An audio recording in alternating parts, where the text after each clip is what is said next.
You're live. Hi, Jen. It looks like you and I are live here today. Nice to see you.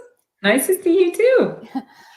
So I'm excited about being able to talk about health coaching, or do we call ourselves metabolic health coaches? Which do you prefer? Either, but I like to add the metabolic part. I think it's important. Yeah. So for those of you who aren't listening, I'm Krisna Hanks. I'm a metabolic health coach and director of employee wellness for Ovadia Heart Health. And Jen? And I am Jen Cleveland. I serve as on the role as the director of diabetes prevention and reversal. And we've been working on this team now for a couple of years, and it's just evolved into just a wonderful, wonderful practice. Absolutely. So feel free for anyone listening in to put some comments or questions in the chat, and we will answer those. It sounds like a little feedback. I hope that's not coming across, but maybe it's just on my end.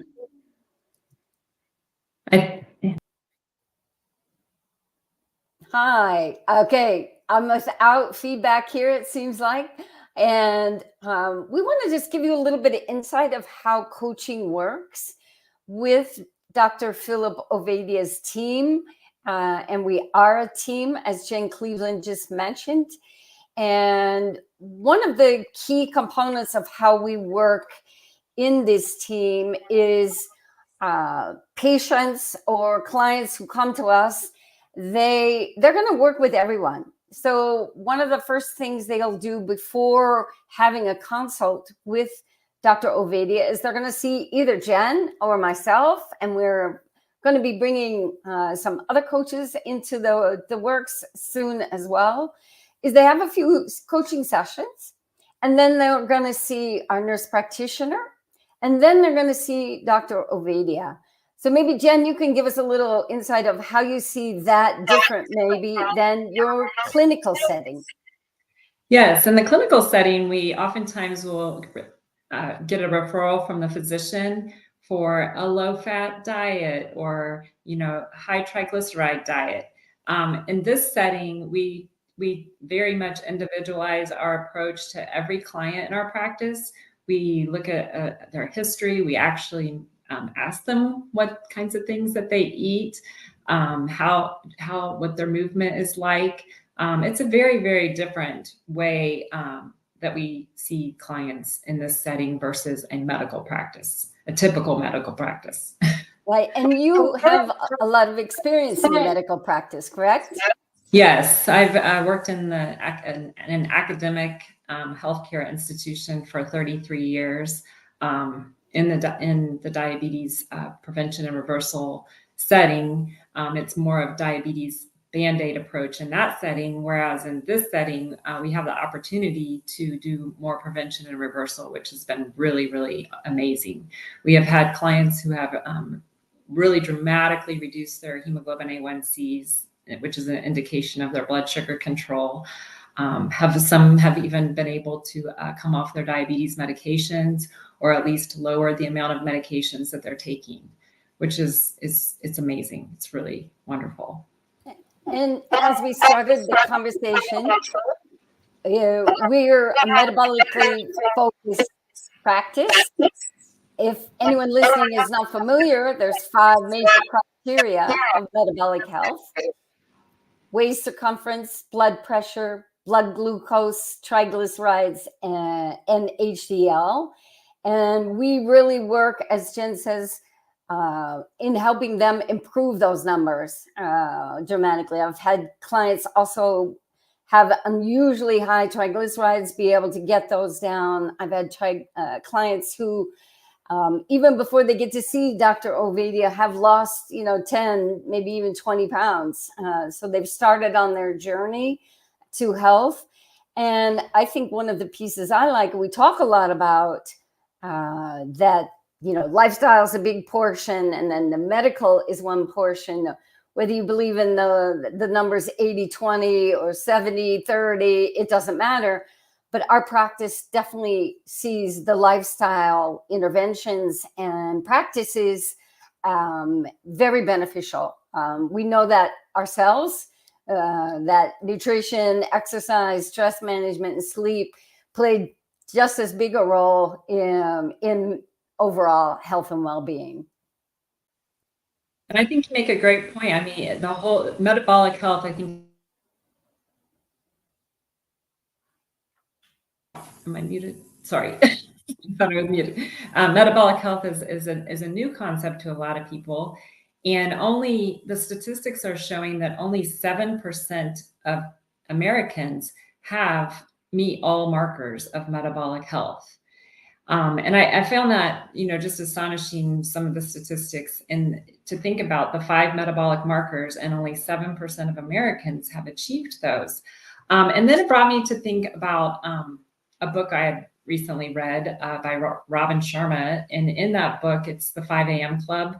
But in that book, he talks about how only 5% of the population are willing, you must be willing to be in that top 7%. I'll use 7% since we're talking metabolic health, but to be in that top 7% of the American population, you have to be willing to do 93% of what people aren't doing. So we basically have to do the opposite. And, what we've heard, the whole calories in, calories out model, the eat, move, or, move more, eat less, we know that these don't work. So we really look at things from a different approach, and look at the whole entire picture.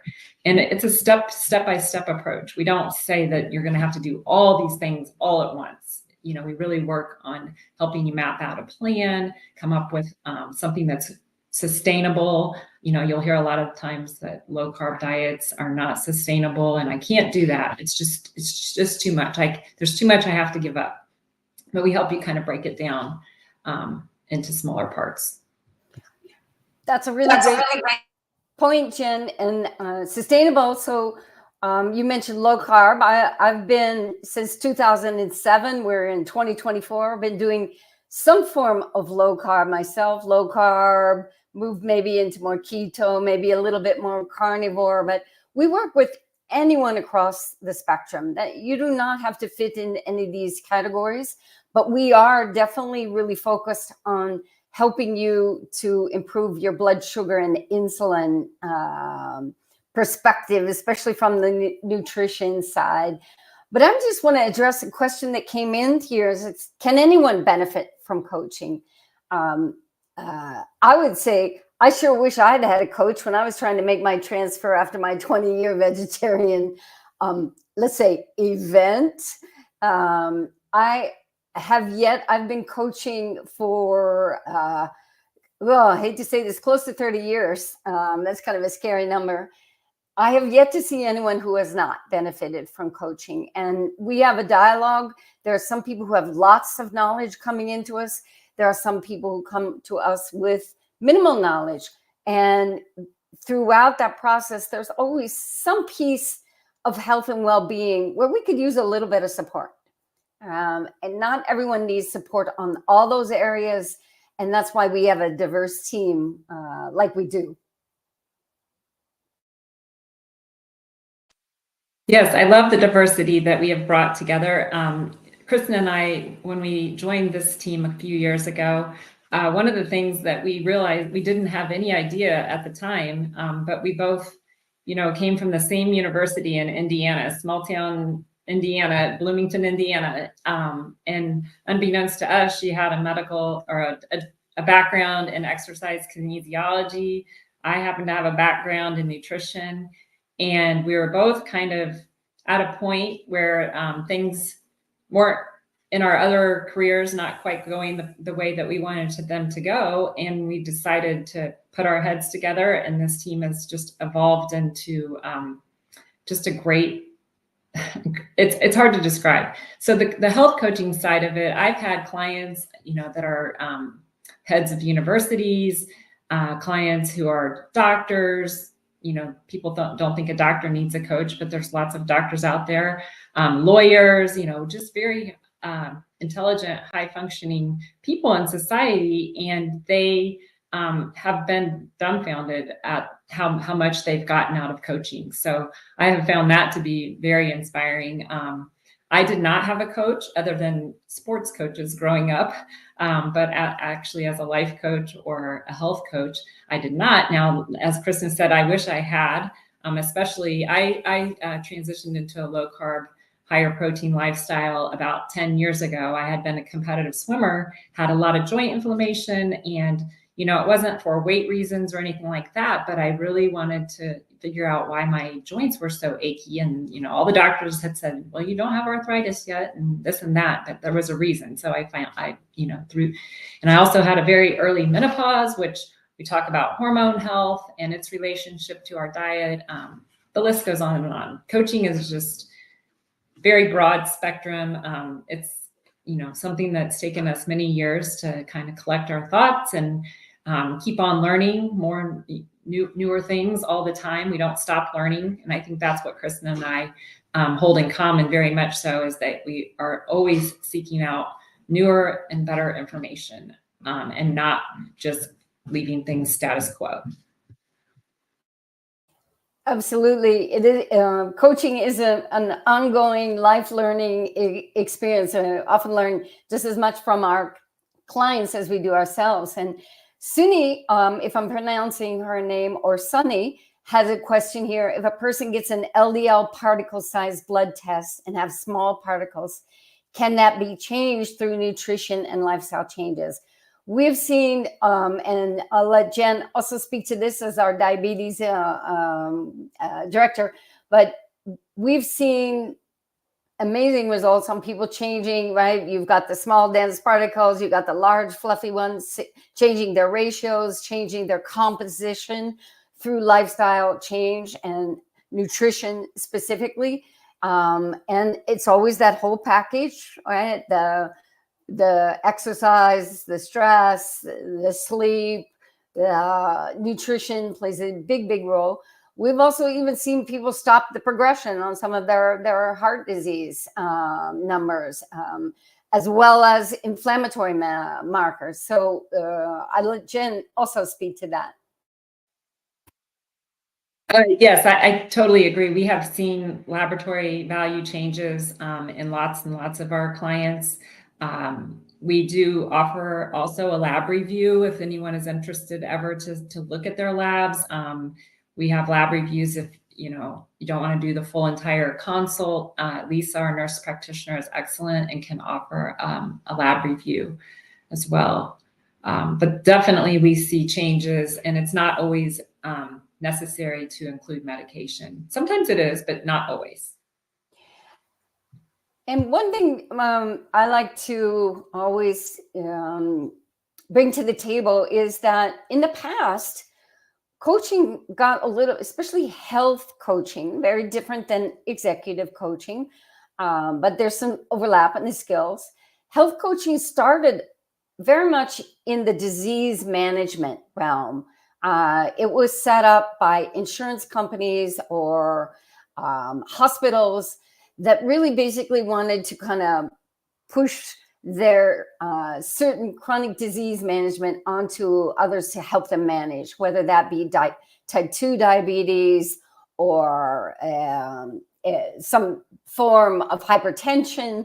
But it was really about managing that disease. Our role as metabolic coaches is we're looking towards that optimal. We don't want to just manage it. We want to get you to where you're thriving at any age. And what Jen had mentioned is the diversity in our clients in professions. Some are also retired, but also age. We have younger people. We have those of us, I include myself, moving up the aging ladder. And coaching applies to all of us. And we also, I think, help them deal with the information overload. There is so much information out there to help them sort through what pieces of that might be most advantageous for them to explore a little bit deeper. But we are not disease management, we're metabolic health enhancement.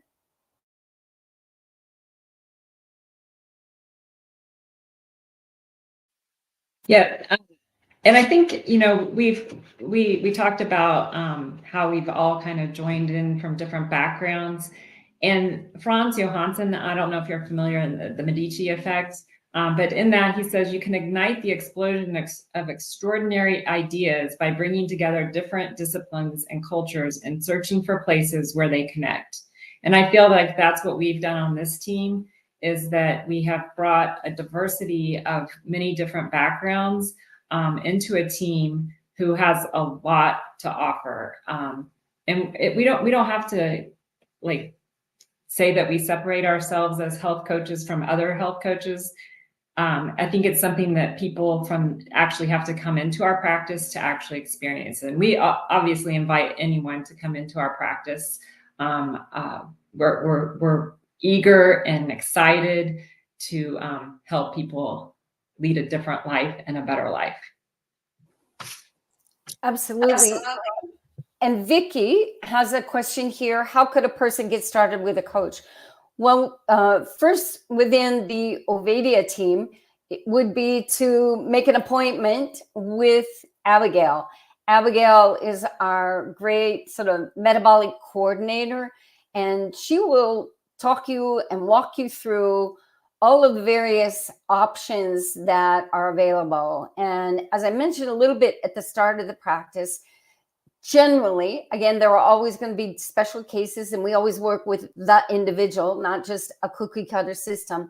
But everyone who comes into the practice will work with a metabolic health coach. That's part of the process of that trajectory. So working with the coach, as Jen mentioned, working with our fabulous nurse practitioner, Lisa Simmons, and then obviously working with Dr. Ovadia. Now, there are some people who will come in and just want to do a lab review. That would be just simply with Lisa Simmons. But the first step in order to work with a coach would be to talk to Abigail. And I see up here on the name, it's ifixhearts.com/talk. That would be your first step forward.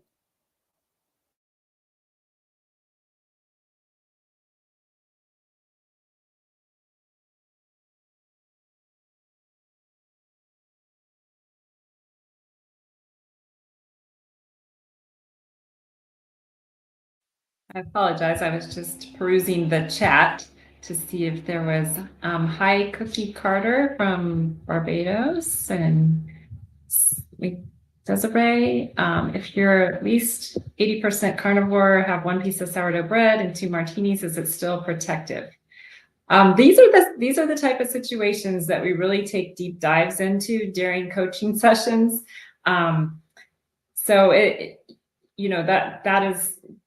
that's something that we would talk about in a deep dive coaching session, and kind of addressing lots of aspects of that question.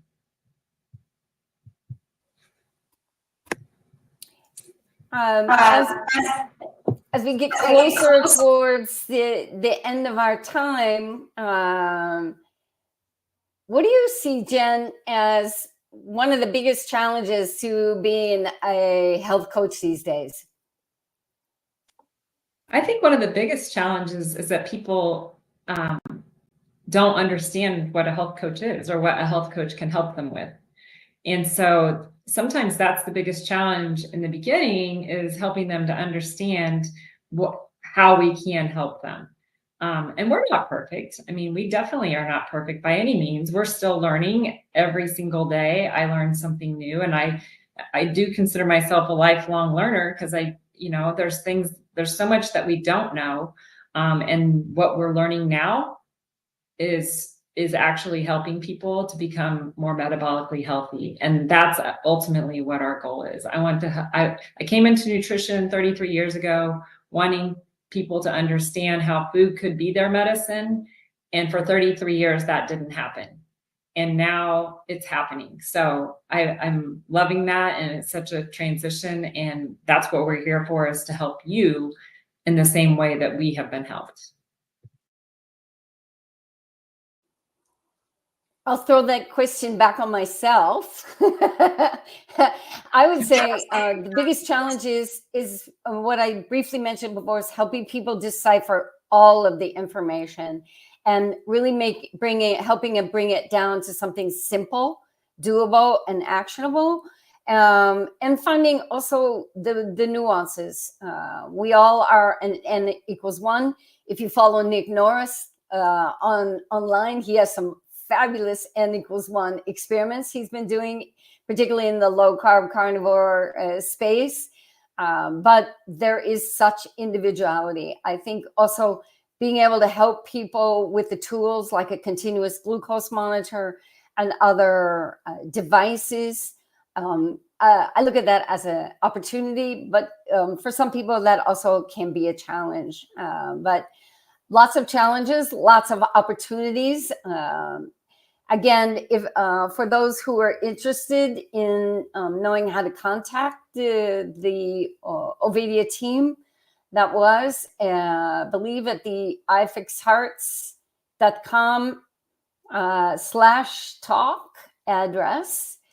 Any last thoughts, Jen? No, I think I just want to end with that we are our practice who looks at root cause. We are not trying to put Band-Aids on things. We want to figure out what the underlying problem is. So if you're interested in going to a doctor who's going to send you home without asking you what you eat or asking you how you move, and with a list of medications, then this is not the place for you. But if you're wanting something different, we would love to have you. I wholeheartedly support that, and to say that there's always a place to move forward.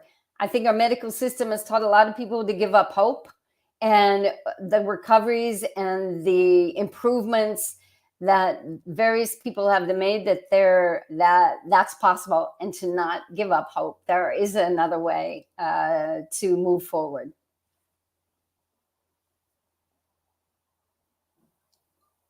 Well, I would say thanks everyone for joining. Yes, thank you so much. Appreciate it with you. Likewise.